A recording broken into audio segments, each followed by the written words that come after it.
So today in this lecture, I want to talk to you about chord progressions. And specifically, I want to talk about one aspect of chord progressions, something called voice leading.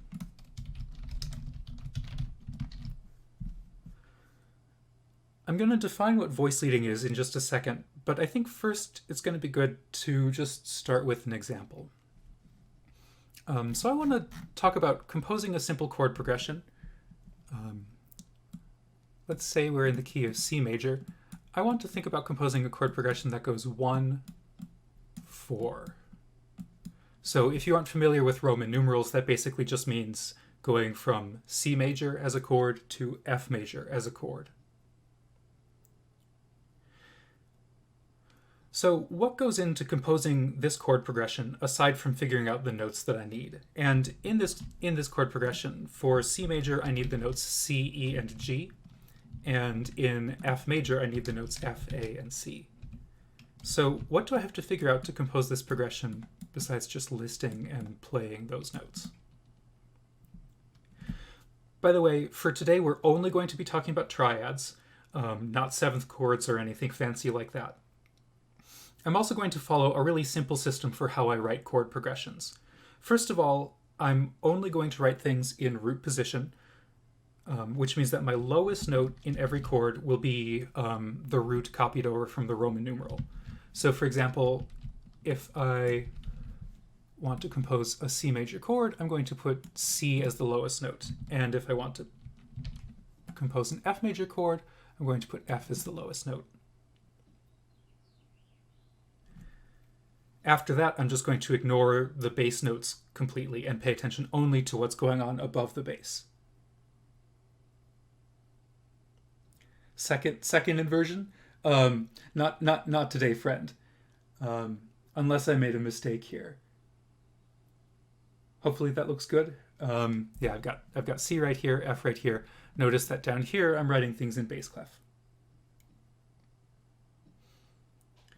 All right.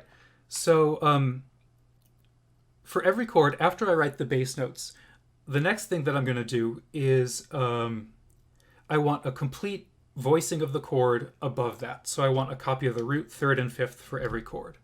So for instance, let me make the highest note up here the root. So I would put a C right there. And then I also am going to want an E, the third, and a G, the fifth.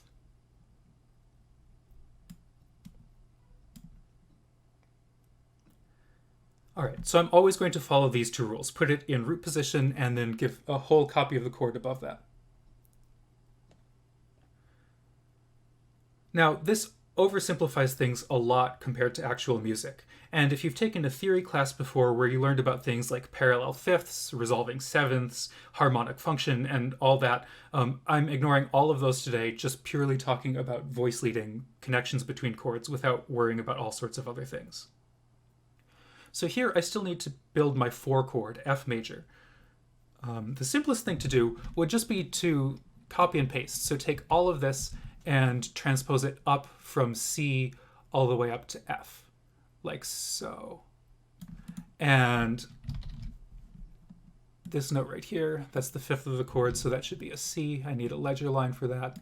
I apparently can't draw a ledger line well enough to make that look like a half note, but that's a C. Trust me on that. Okay, so there I've got a nice 1 going to 4. Now, there's nothing wrong with doing it this way. It's totally possible to write good sounding music with this as my chord progression. And I'll just play this for you real quick. So here's C, and here's F.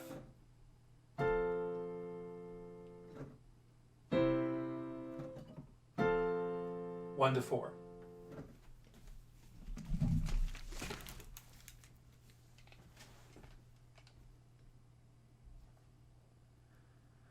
But do notice that playing it this way takes a lot of work to play. Playing it on the piano, I have to move all my fingers up by about half an octave, and I actually have to sort of think about hitting the right notes because I'm moving my hands so far. I'll draw a bar line to separate that. So notice that if I think about any individual note, like this C going up to this F, that's going up by what interval? That's a perfect fourth. So we could call that P4. But actually for today, it's going to be more useful to us to measure these distances in semitones, so we have a nice, precise mathematical measure of how far things are moving. So C up to F is a perfect fourth, but if I'm measuring that in half steps, like frets on a guitar, or literally counting every key on the piano, you would find that a perfect fifth is 5 semitones up. And I'm doing that for all of these notes. So E moving up to A, that moved up a perfect fifth, and G moving up to C, that moved up a perfect fifth also. Remember, I'm not really thinking about the lowest notes, the bass notes, as part of my voice leading. They're just giving me the roots of the chords. So if I do it this way, you see that all of my notes have moved up by 5, which means that the total amount of motion that I've done connecting these two chords is 15, which is, if you're thinking of that as a sum, that's like moving my hands more than an octave in total to connect these two chords. I could, on the other hand, compose exactly the same progression with a lot less effort for my hands at the piano. So I'll go ahead and just copy over the 1 chord. We'll keep our starting point exactly the same. And then we're going to try to go to a 4 chord with a little bit less effort. Again, the bass, that's just going to leap between the roots. But instead of moving all of these upper notes a lot, let's try to move them as little as possible. So for example, that would mean taking the C and just letting it stay C, since I know that I need a C in the F major chord. E, instead of moving all the way up to A, it could move to F, since there's F in F major, and then G, that could move up just a step to A. Don't like how that looks, so let me copy and paste. Something like that.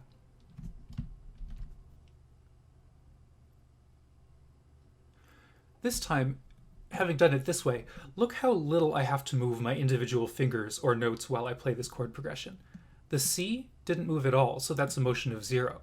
The E moves up just 1 half step to F, that's 1, and the G moves up a whole step to A, that's 2. So the overall amount of motion that I had to do to realize this chord progression this way is just 3 half steps of motion versus 15. That's like 5 times easier to do in some sense. So the difference between these two versions of the 1-4 progression, this difference is voice leading, our main topic for today. So this term is basically just defined by this kind of difference. Voice leading is your choice for the motions of the individual notes of a chord progression.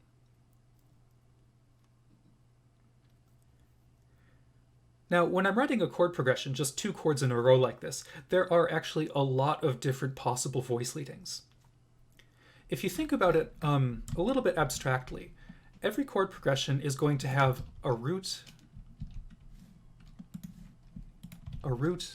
a third, not an E, a third, and a fifth.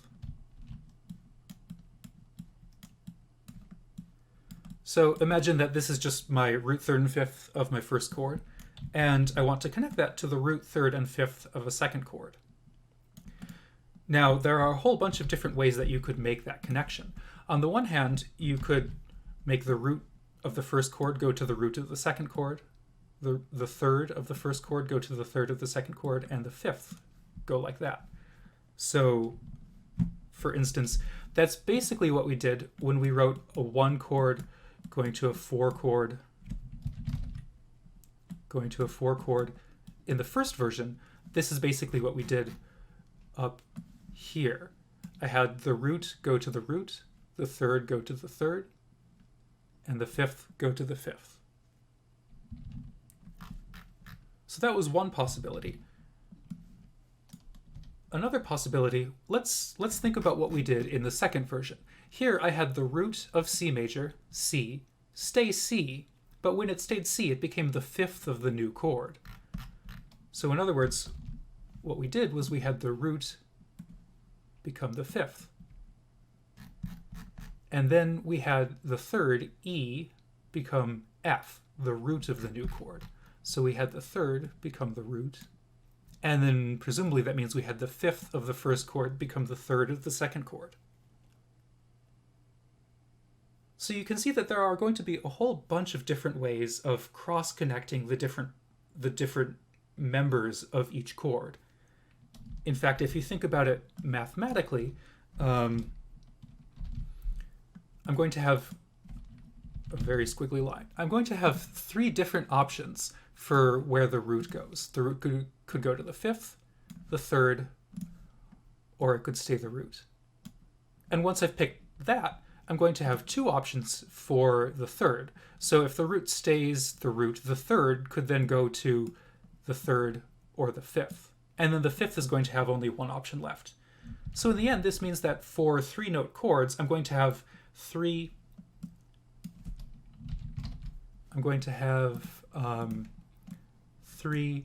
times 2 times 1 different ways of connecting those two chords. Or in other words, 6 different possible voice leadings for this single chord progression. If you remember from math class, this is something called a factorial. There are three factorial different voice leadings for three-note chords. And if you remember anything about factorials, they get big fast. So if I started thinking about 4-note chords and I wanted to think about, well, what's 4 factorial? How many different voice leadings are there between 7th chords? That turns out to be there are 24 different possibilities for something like 2-7 going to 5-7. And then in the scary universe where we deal with 5-note chords, or maybe something like 7-note chords, the numbers blow up real fast. So there's got to be some way to simplify all of this, to think about what the different possible voice leadings are, without having to go through every single possibility every time. Now, of course, all of these different connections are potentially valuable. They might have different musical effects. So like I said, this first progression right here, let's call this one number 1, and we'll call this one number 2.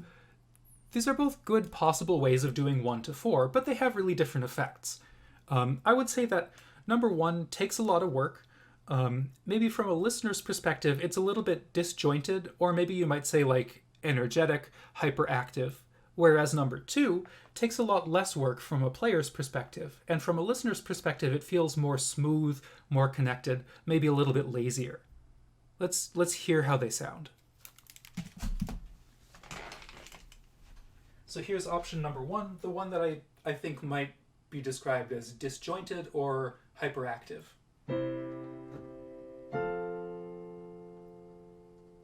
Versus number 2, which feels, I think to me, smoother or more connected. Here's number 2 again. Versus number 1.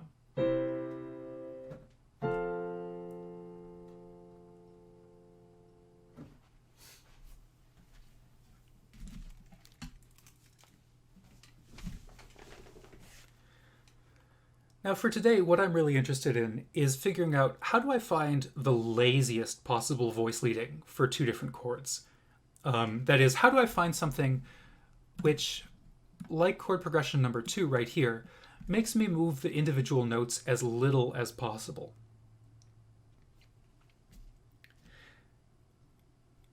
I'm not going to tell you that this one sounds the best. I don't think it always does. It depends on what effect you want to achieve. But I do think it's useful to sort of systematically and logically explore the possibilities. If this is what I want, how do I find it?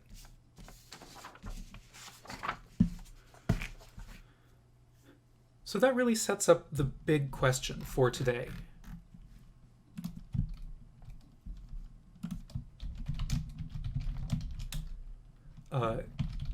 Given a random chord progression,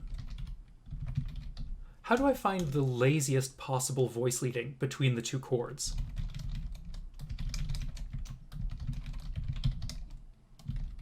I'll abbreviate voice leading VL because I'm going to be writing it a lot. And specifically for today, I want to think only about chord progressions that stay within a key, the kinds of chord progressions in, let's say, C major that I can represent with Roman numerals. In future lectures, we'll talk about other chord progressions that go outside of a key. So, for instance, let's think about a different chord progression in C major. Let's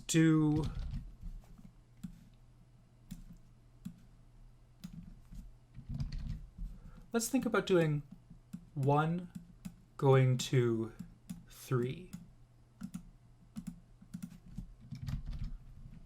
Or, in other words, again, I'm going to start with the notes C, E, and G. But this time I want to connect them to E minor, E, G, and B. How do I find the laziest possible progression to do this? Well, it turns out that my bass, of course, starts on C and goes to E. Again, I just want to write out the roots there. I'll copy over the rest of my C major chord wholesale. Now, it turns out that the easiest way to go from 1 to 3 is very easy indeed. The note G can just hang on because there's a G in both chords. The note E can just hang on because there's an E in both chords. The only thing that really has to change is C goes down one step to B. So if I'm thinking about the overall amount of work that I do to connect these two chords, G didn't move, that's a 0. E didn't move, that's a 0. And C went down by 1. So the total amount of motion between these two chords is just 1 half step. That's, well, I guess literally the smallest amount of motion that's possible, unless you're just going to repeat a chord, which is too boring to even talk about.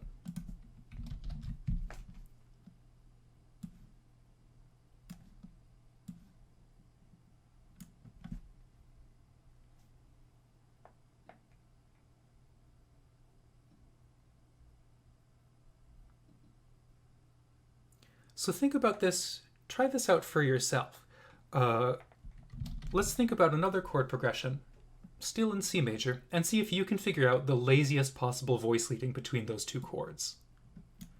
I think a good one to try is starting from a 4 chord and then going to a 2 chord. So the 4 chord, that's F major, that has the notes F, A, and C. A 2 chord, meanwhile, that's D minor. That has the notes D, F, and A.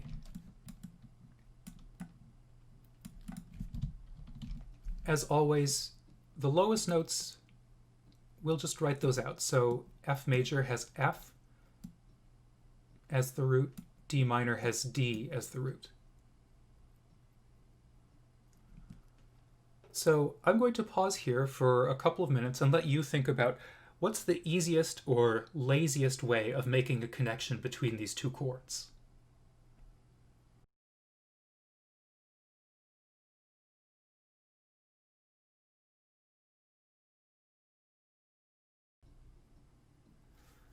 All right, so I've given you a couple of minutes to think about this. What did you come up with? Specifically, for the connection that you came up with, what's the total amount of motion that you had to do? That is, what's the number that you come up with that's comparable to these numbers that I've written in red right here? Just adding up the total amount of motion that your voices do. 2. Good, perfect. So this turns out to be another chord progression that really doesn't require you to move the notes around very much at all.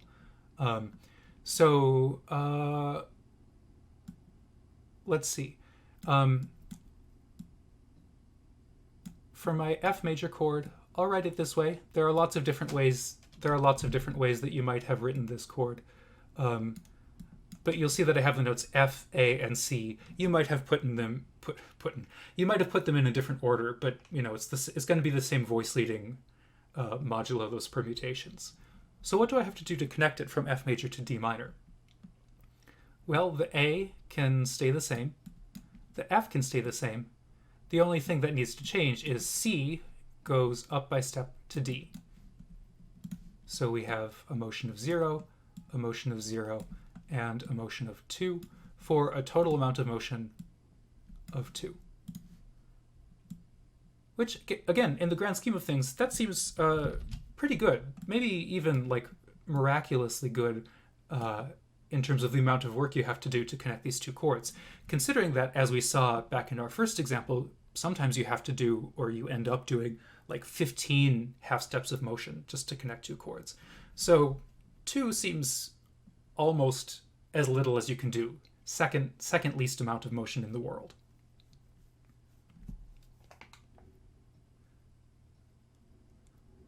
All right, so we have this general question. How do I figure this out? How do I figure out the laziest possible voice leading between any two chords? Well, actually, first, let me point out that it would be really nice to have a simple algorithmic or formulaic answer to a question like this. Because in a major key, there are 7 different Roman numerals, right? There's 1, 2, 3, 4, 5, 6, and 7 diminished.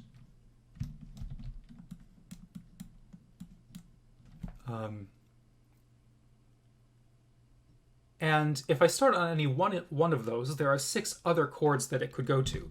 So in principle, there are 7 times 6, which is 42, different possible 2-chord progressions in any given major key. And each one of those 2 triad connections has 6 different possible voice leadings. So there are lots and lots of possibilities. You could just memorize the laziest connection between each one, but it turns out you don't have to. Rather than just memorizing a bunch of things, there's sort of a principled derivation of the best solution in every case. Now, to learn what that simple rule is, I need to introduce a pair of terms.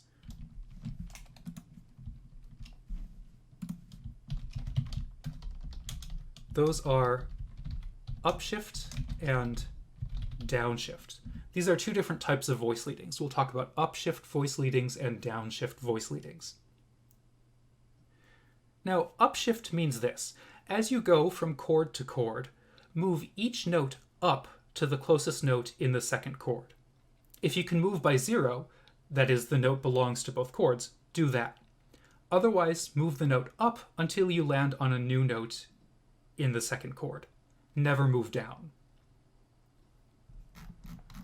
So let's demonstrate an upshift voice leading, and let's do it between a 1 chord and a 5 chord. That is C, E, G in C major, going to G, B, D.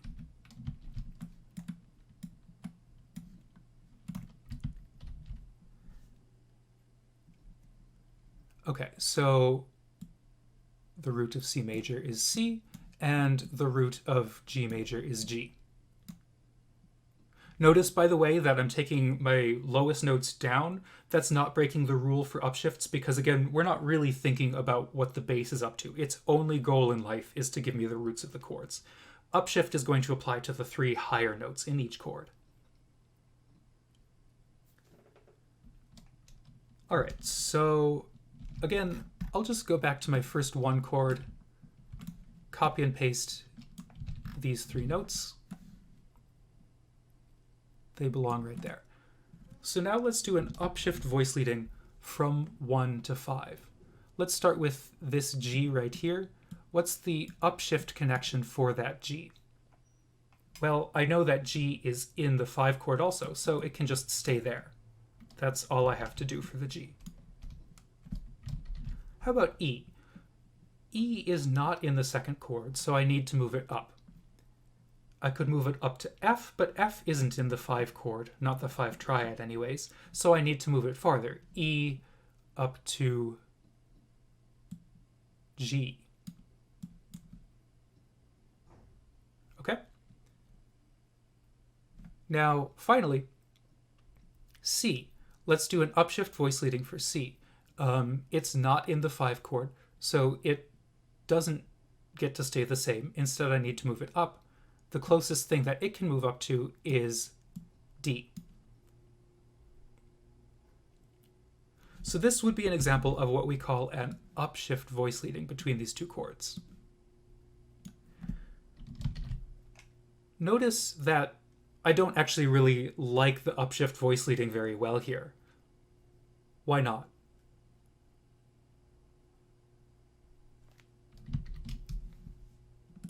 Well, because I want the note B in the 5 chord, but where is it? It's nowhere. So my upshift voice leading here didn't really give me results that I liked. It actually didn't give me a complete 5 chord. So sometimes you can follow the rule for voice leading like this and it won't give you exactly what you were hoping to get. Nonetheless, this is what we should get if we just apply the upshift rule trying to write 1 going to 5. Now there are times, however, when upshift works pretty well. For example, if I go back to the 2nd chord progression, this version of 1 to 4, notice that this is a good example of an upshift voice leading. G upshifted to A, E upshifted to F, and C upshifted by 0 to C. So every note moved up to the nearest possible thing, including considering staying the same as sort of moving up by 0. So here, the upshift rule gave me the laziest possible 1 to 4 progression. Notice that when I did this sort of maximal effort 1 to 4 progression, option number 1, this doesn't count as upshift because some of the voices moved farther than they had to.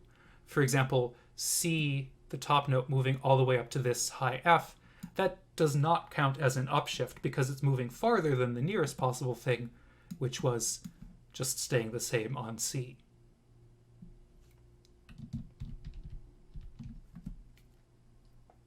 So that's an example of what upshift voice leading counts as.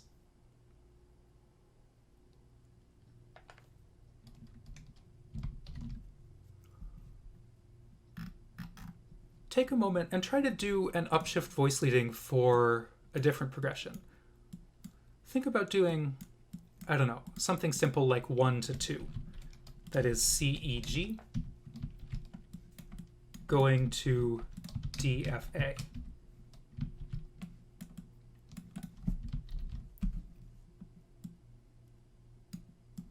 My roots are C and D.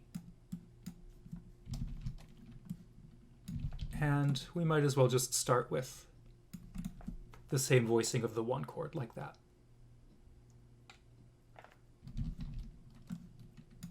What's the upshift voice leading? What's the upshift formula going to give us for this connection?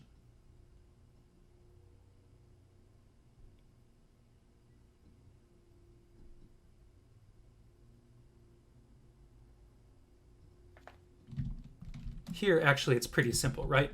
I just take all 3 of these notes, I move them up 1 step, and there's my answer. Literally every one of them just goes up 1 step, and that's something sort of special about the relationship between the 1 and the 2 chords. They're related by a step, so it's not so surprising that the connection between them just involves a whole bunch of step motions.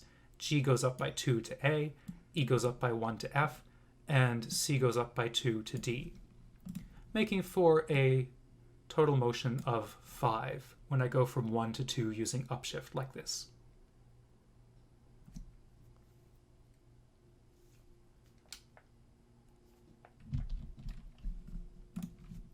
Now downshift is going to be basically the same idea. Move everything as little as possible to the nearest note in the next chord, but moving down rather than up. So let's imagine what that would look like trying to do my 1 to 5 progression again. Whoa, okay. Didn't want to carry some of that over. So here's 1 to 5, and I'm going to try to downshift to the 5 chord instead. What does that look like? Well, just as before, G belongs to both chords, so I can keep the G the same.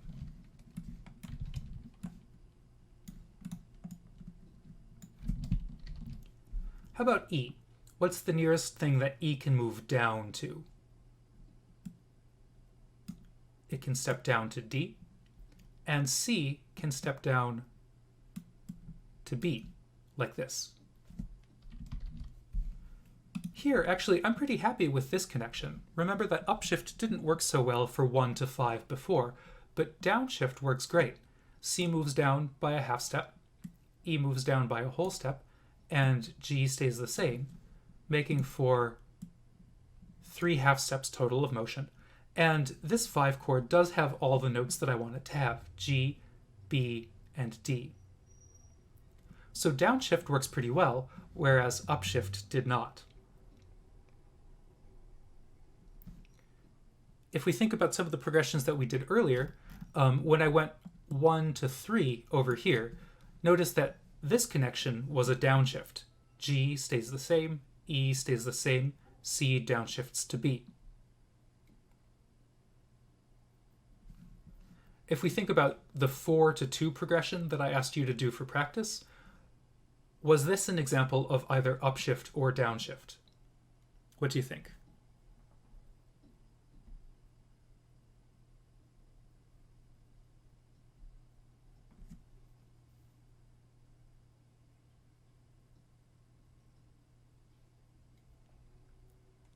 I see some of you guys are lurking in the chat.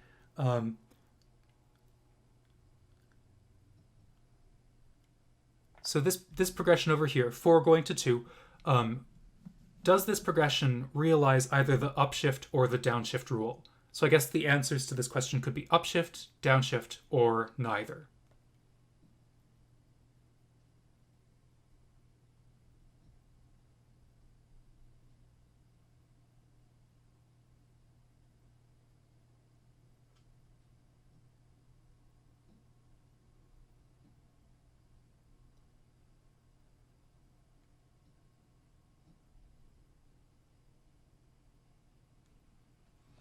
All right, well, if this were a classroom, I could call on you and make you feel embarrassed if you had been sleeping or whatever, but I won't do that here.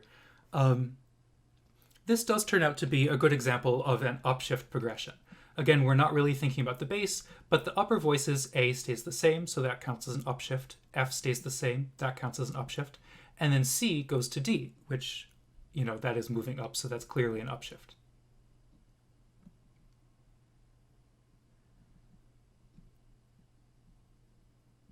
Okay, so we have a big question. How do I find the laziest voice leading for any diatonic chord progression? And we have these 2 terms, upshift and downshift. We're now ready for the main idea of today's lecture, which is that we can use those 2 terms to give a simple answer to the question. Notice, first of all, that of these 3 connections that we came up with, the ones that were sort of as lazy as possible, all of them were either an upshift or a downshift. And actually, this guy right here, from 1 to 5, which was a downshift, that turns out to be the laziest possible connection for those chords. 1 to 2, this one right here, that was an upshift. And although that involves 5 steps of motion, which is, a mediocre amount, this turns out to be the best possible connection, or the laziest possible connection, from 1 to 2. And it was an upshift. So actually, the moral of today's story, or sort of the big takeaway from this lecture, is the following.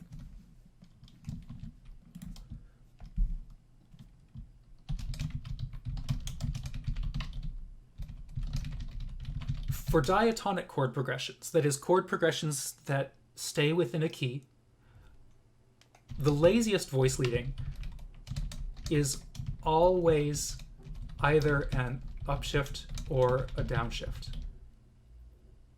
That means you don't have to try any of the 4 other possibilities as long as you can calculate the upshift or the downshift. And there's actually a really easy way to predict whether the upshift or the downshift is going to be the laziest option.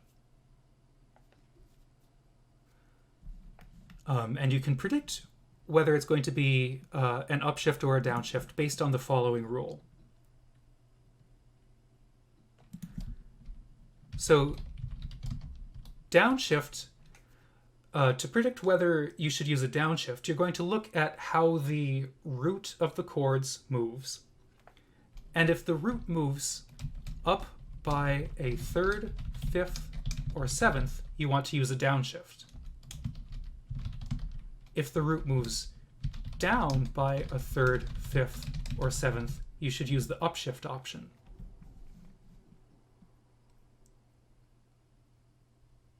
And as long as you can figure out which kind of root motion you're dealing with which kind of root motion you have, then you apply either the downshift or the upshift based on that.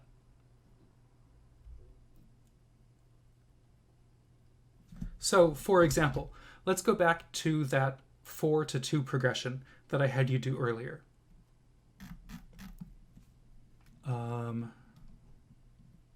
Yikes. I made a big mess up here. Let's erase some of this. And I'll copy and paste this down onto this line right here. Okay, so here we had 4-2. And if I think about what the roots did, the root of the first chord was this F right here, and the root of the second chord was this D right here. So that motion, the root motion between these two chords, is down by the interval from D to F, which is a 3rd. And since that root motion was down by a 3rd, we can go back to this list. Down by a 3rd means that we should use upshift to connect those two chords. And in fact, that's exactly what we did. We upshifted all these and we got from 4-2 as smoothly as possible.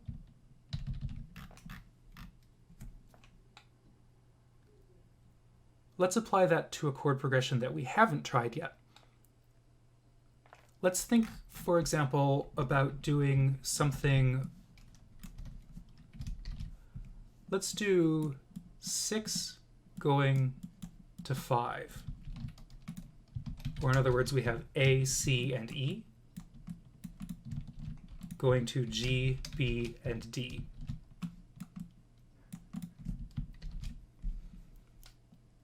All right, so the root of the first chord is A, the root of the second chord is G. All right, and I'll just pick an arbitrary way to spell the first chord. I need A, the root, E, the 5th, and C, the 3rd. So how do I figure out if I need an upshift or a downshift between these? Well, okay, so the way I phrased it makes this a little bit hard to see, because I would say that the root is moving down by a step, right? A down to G is down a step. And I didn't list steps or fourths or sixths in here. But we can figure that out because a step is the same thing as a 7th, but inverted. In other words, A to G is also a 7th going up. So a 7th up is the same as a step down.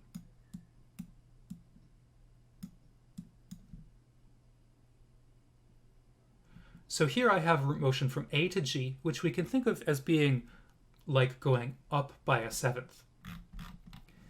And if we're going up by a 7th, my rule tells me that the smoothest possible connection is going to be doing a downshift. So let's try to do a downshift to this 6 chord. Well, C would downshift to B, E would downshift to D, and G, or A would downshift to G, like that.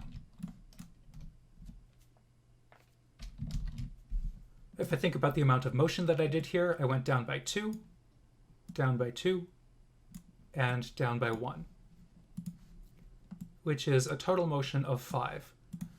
Not the best, for all possible chord progressions, but for A minor going to G major, that is the best possible option, at least as far as being lazy in my chord connections.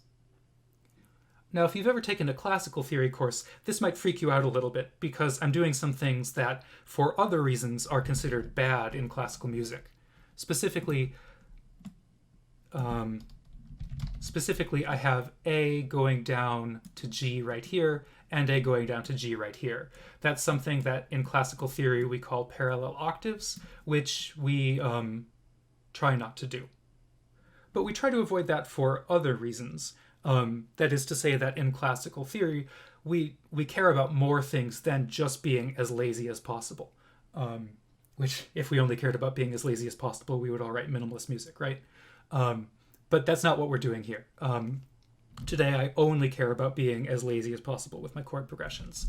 So this parallel octaves business does not bother me at all.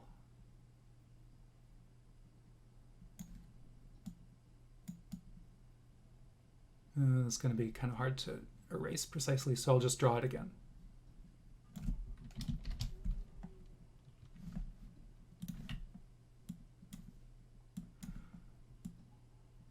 So, by the way, I've told you that this is the rule or the algorithm that will be guaranteed to give you the best possible or laziest possible connection between two diatonic chords. But let's actually verify that that's true. Let's try to do this progression again. Yikes, my life is turning into a mess. Let's try to do this again, but instead of doing downshift, let's see what happens if I try to do an upshift between 6 and 5. So to upshift this, C would have to upshift to D. E, where's that going to have to go? E has to go all the way up to G. And then A is going to have to upshift to B. Notice that this does give me a nice complete 5 chords, so I'm happy with that. What's the amount of motion that this requires? C moved by 2, E moved by 3, and A moved by 2. So that's a total motion of 7. That's not a lot worse than 5, but it is worse than 5. So our rule worked out correctly here, that for 6 going to 5, downshift was better than upshifting. And you could try all the other possibilities. You could try just like all the other random connections. I don't know, let's say make the third stay the third, make the fifth go to the root, and make the root go to the fifth. You could try all those other possibilities. You would find that all of them end up being worse than our downshift possibility. Or by worse, sorry, I really shouldn't say worse. I should say more energetic. They require more work, and being an incredibly lazy person, that's worse. That sounds worse to me.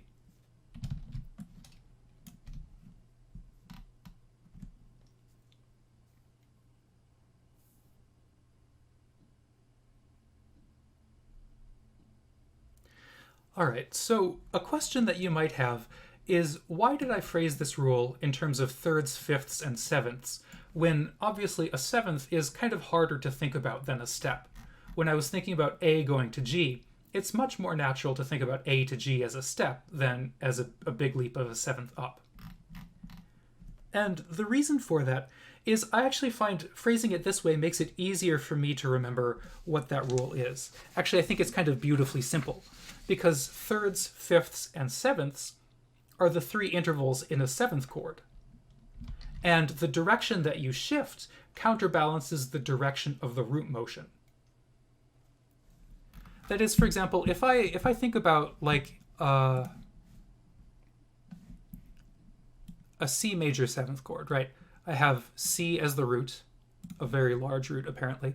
A C major 7th chord has C, E, G, and B. So there's a third, a fifth, and a 7th in this chord. And if my root motion goes up by any of those intervals, so up by a third, up by a fifth,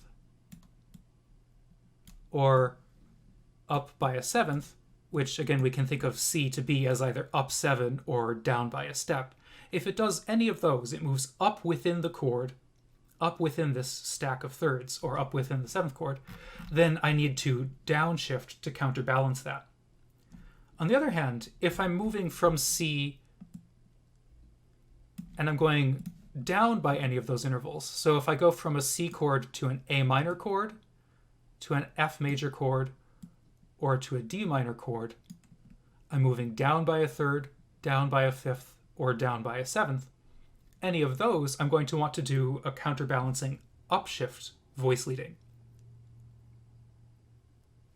So that's why I like to phrase it this way. Third, fifth, and seventh, they're sort of easy to remember, they go together. And then if your root motion goes up, you want to downshift. If your root motion goes down, you want to upshift.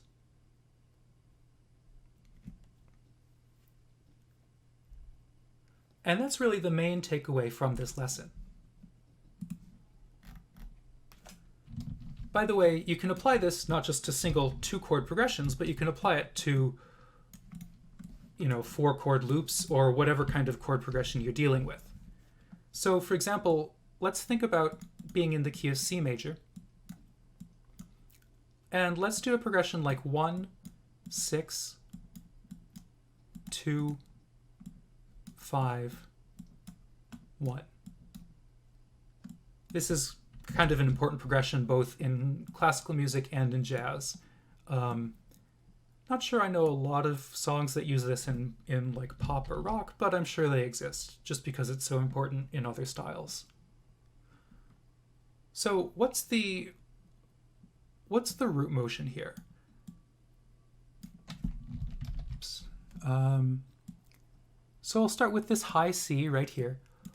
And by the way, so this is C major, going to A minor, going to D minor, going to G major, and then back to C major. So C to A, we can think of that as moving down by a third. A to D, what kind of root motion is that? It's down by a fifth. D to G, that's also down by a fifth. And then G to C, well, I could go down by another fifth, but I would have to draw ledger lines. So instead, I'll draw that as up a fourth. Remember that down a fifth and up a fourth are the same. So here I have G going down by a fifth to C. So that's minus a fifth. But if I have G go to a higher C, it's the same 2 chords, right? It's G major and C major. But because I picked the higher C, we could call that up a fourth. So we think of up a fourth and down a fifth as being the same kind of thing. Good. All right. So what this tells me is I have down a third, down a fifth, down a fifth, and down a fifth. For each of those, which kind of motion am I going to want to do? Well, if you haven't memorized it yet, we can go back here. I have down by a third, down by a fifth, and then a whole bunch of down by a fifths. So actually that tells me that I've picked a progression that's going to be entirely upshifts.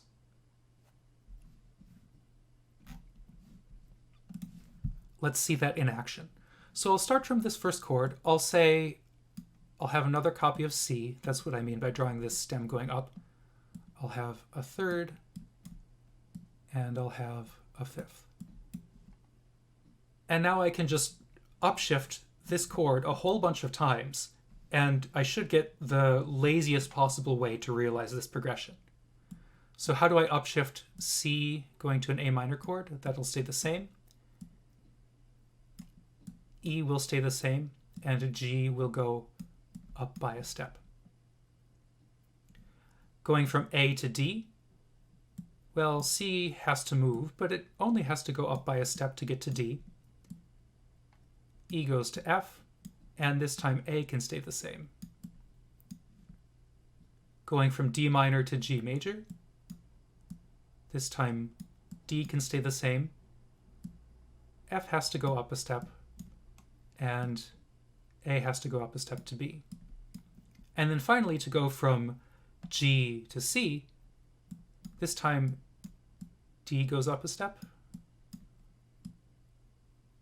G goes up a step, and C goes up a step.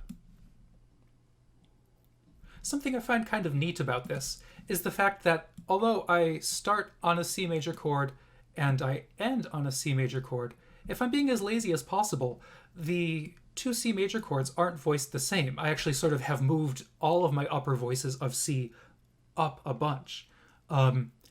And I didn't intend to do that, but the nature of the chord progression itself sort of forced me into doing it, which maybe suggests that there's something kind of directional about this chord progression. If you've taken a classical tonal harmony class, you probably learned about the difference between progressions and retrogressions, the sense that classical music likes to have a sense of forward motion, that there are some chord progressions that so-called work and others that don't. And surprisingly, it turns out that classical music really likes the upshifting progressions and really does not like the downshifting progressions. So there's something sort of directional in the way that classical music uses these chords that seems to correlate kind of interestingly with upshifts versus downshifts. By the way, let's listen to this progression real quick. First, I'm just going to play for you 1-4-5-1 to give you a sense of where C major the key is. And then here's the upshifting progression that we wrote.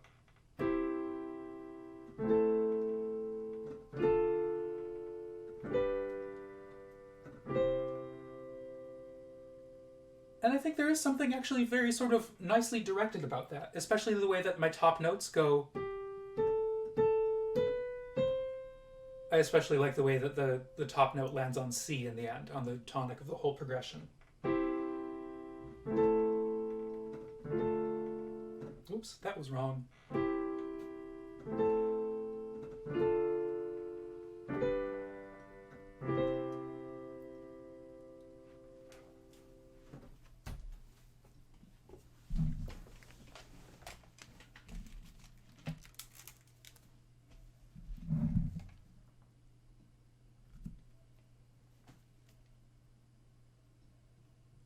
All right, so now I want you to try this for yourself. I want you to try to use this basic rule, thinking about the root motions and whether you should upshift or downshift, to realize your own 4-chord loop.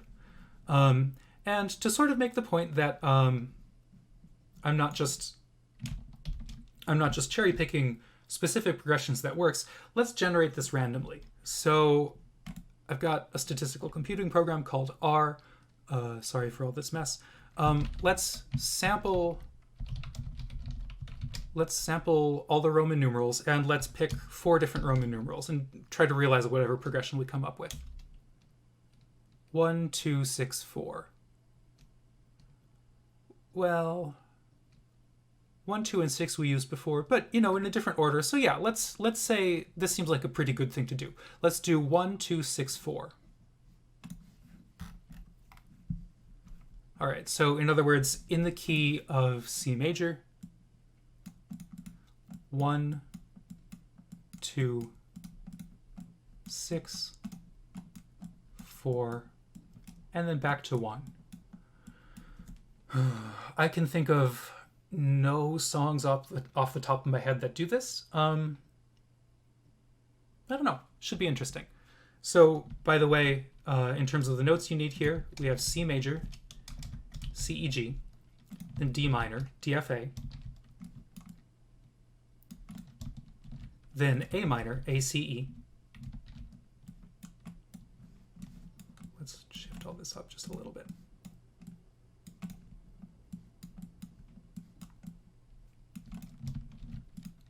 F major, F, A, C. and then we're back to 1, C, E, G.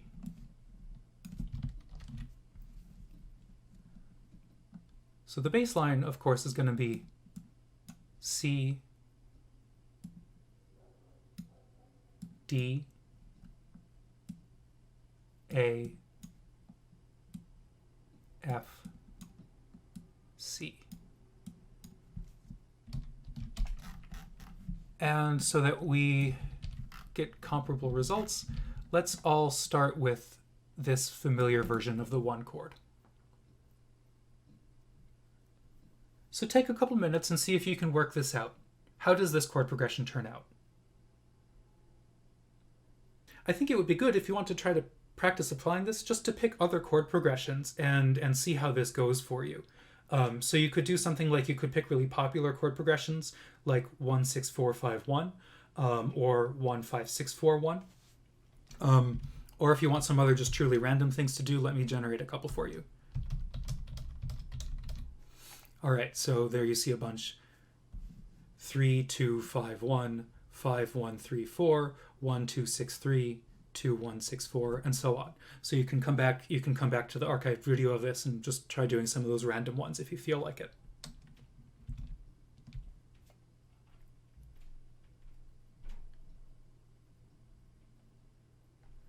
All right, so yeah, let's think about whether we should do upshifts or downshifts for each one of these. 1 going to 2, that looks like it's a step up, but remember that a step up is the same as down by a 7th, right? If I think about like C, D, C to D, it could be down by a 7th. So if I'm going down a 7th, I want to upshift. Now D going to A, that's up a 5th, so I'm going to want to downshift. A going to F, that's down a 3rd, so that should call for an upshift. F going down to C, well, hey, that looks like going down by a 4th. I didn't memorize a rule about going down by a 4th, so what I should do is I should say F, instead of thinking down to C, let me think about up to C. What kind of interval is that? And that's up by a 5th. So if I'm going up by a 5th, that means I want a downshift. So overall, I'm going to want to go up, down, which, yep, that's the answer we got in chat. So perfect. Let me see if I can do this real quick. So upshifting, C is going to go to D. E is going to go to F. And G is going to go to A. Downshifting from D to A. D is going to go down to C. F is going to go down to E. And A gets to stay the same. So it would overlap. That looks a little bit messy. So what I'll do is I'll just draw another stem like this. All right, now upshifting from A to F. A is going to stay the same. C is going to stay the same. E is going to have to go up by a half step. And then F to C. A downshifts to G. F downshifts to E. And C is going to downshift to itself. I expect that this progression is actually going to feel pretty laid back. I mean, I think the really static top voice C, D, C, C, C is going to sound pretty laid back. But I think it also helps that it's got 2 downshift motions, which, as I've said, classical music really likes upshifts and doesn't really like downshifts. And classical music sounds sort of very, very earnest, very sincere. Downshifts feel kind of more laid back, a little bit more chill. You hear them a lot more in sort of current pop music. So the fact that we've got a nice balance between the two of those is going to make this, I think, feel a little bit more laid back as a chord progression overall. Another thing that I think is kind of neat to notice about this one, which just happened randomly, is that the 1 chord that I started on is the same as the 1 chord that I end on. So this progression feels like it kind of loops a little bit more. If I just keep applying the rule over and over, I'm never going to hear anything different than these 4 chords. Whereas if we go back to this progression that we started with, 1, 6, 2, 5, 1, you could imagine starting on this one and then doing all the upshifts to that, and you would go even higher. You would end up sort of revoicing your third 1 chord up like this. So this would be a chord progression that sort of just continually goes up and up and up, sort of ever climbing higher. So you can start to think about different chord progressions as kind of characterized by what they do when you apply this rule over and over. Do they stay the same, or do they sort of move around up or down? Which I think is kind of a neat way to think about what chord progressions do.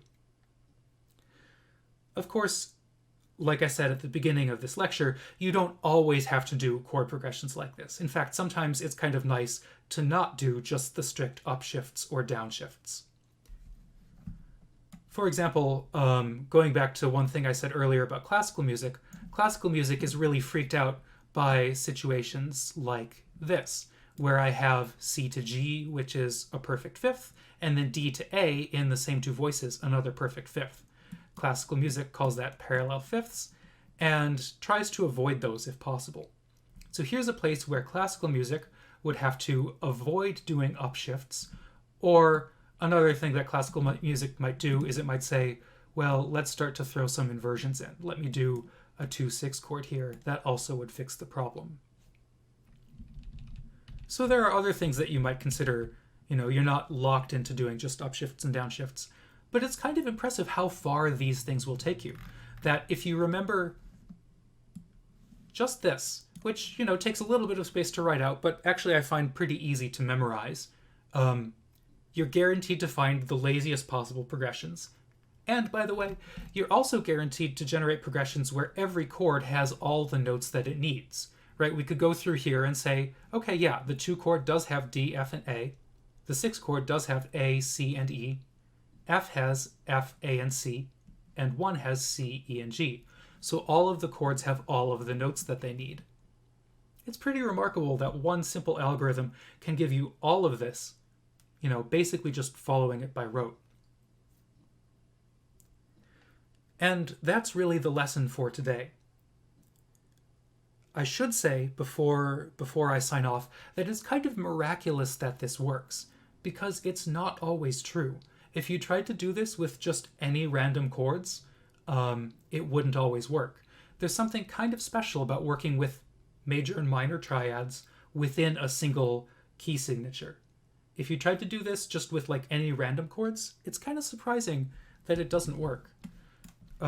Or maybe it's surprising that this does work when everything else doesn't. So for example, I don't know how many of you guys ever have listened to atonal music, but one chord that atonal music really likes, actually let me do this over here. One chord that atonal composers like Arnold Schoenberg is something called the Viennese trichord,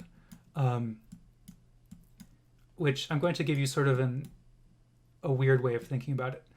But you can think about it as having a root C, and then here's the root again, a root, a tritone, and a major seventh. So that as I've got the notes C, F sharp, and B. And you might try to figure out, well, what happens if I try to take this guy, the so-called Viennese trichord, and what if I try to do smooth voice leadings with this guy? Suppose that I want to go from a root of C to a root of F. Now the notes that I need for this would be F, the root, a tritone, B, and a major seventh, E. And so one good thing to sort of experiment with, if you want to think about this before my next lecture, is what's the laziest possible voice leading between these two Viennese trichords? How would I find it? You could try doing upshifts or downshifts, but you'll find that neither one of them works here. So you sort of have to explore all the other possibilities. So if you want something sort of more out there to play with, this would be a good thing to try. Again, as I mentioned, another good thing to practice is just pick other purely diatonic chord progressions and do the upshift downshift rule with them. And you might start trying to think about the subject that I'm going to talk about next time, which is what happens with chord progressions that don't stay within a single key. They still just use major and minor triads, but maybe they're like totally not within a single key. So, for example, let's just pick something random. Let's just pick 2 roots. That's kind of boring. Also kind of boring. Yeah, here we go. 2 roots and then sample major, minor. Okay, so 7 and 1, that's going to mean G and D flat, major and minor chords. So, for example, if we tried to go from G to D flat, so that is G major and then D flat minor. These 2 chords don't belong to the same key. There's no key that's going to include both of these chords. What's the best voice leading between these 2 guys? I think this is also a place where my nice upshift downshift rule isn't going to give you a lot of useful guidance. But this is the sort of thing we're going to think about next time. Any possible root motion with any pair of major or minor chords. Can you figure out what the best or laziest connection between them is? That's what I'll talk about next time. If you want, you can try to explore this sort of thing and see if you can figure out any patterns in terms of how you find the laziest connection. So that's it for today. We've been at this for about an hour. That feels like a good time for a break. So that's all the prepared stuff I have to say. But I'm happy to stick around and answer any questions you might have if you want to share them in the chat. If not, feel free to sign off. I'll probably do the next one of these in about a week. I'll be soliciting input on the music theory subreddit for any feedback about like what times are good, or if there are any subjects or any clarifications that you'd like me to give. So that's it for today, unless any of you guys have any questions. What is bad voice leading? Well, again, I don't think that one can universally say that there is such a thing as good or bad voice leading. I think it's better to think about different kinds of effects that you have. So for example, if you want to write a sad song, I think it's possible to say that there are some voice leadings that probably sound sadder than other voice leadings. In particular, I think that if you want to write sad sounding music, lazy voice leadings sound good, that is not making the notes move very far, generally is going to sound sadder than having them move a lot, which, like I said, I think sounds kind of energetic. And also downshifts, moving down, for some reason tends to sound sadder than moving up a lot. So if you want to write a sad song, I think that having like your voices move up by huge amounts probably is bad for that purpose. But is it bad in general? Well, no, because maybe you want to write a happy song and then, really jagged leaps up would be a good solution. Or, classical music has its opinions on what counts as bad voice leading. And that has to do with the kind of aesthetic ideal that classical music has. But again, if you want to write something that sounds like punk, doing good classical voice leading is probably a terrible idea for punk because sounding classical is like totally against the punk aesthetic. So it's a good question. Sorry for refusing to answer it. Any others?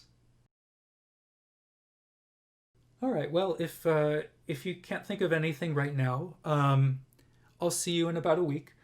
Please feel free to drop by the music theory subreddit. I made a post about this, which you probably found this either on R Music Theory or R Classical Music. Let me know if you come up with any questions, if you get stuck while you're working on any of these practice exercises I suggested, or if there's anything else you want me to talk about. Thanks for tuning in, guys, and I look forward to seeing you in about a week.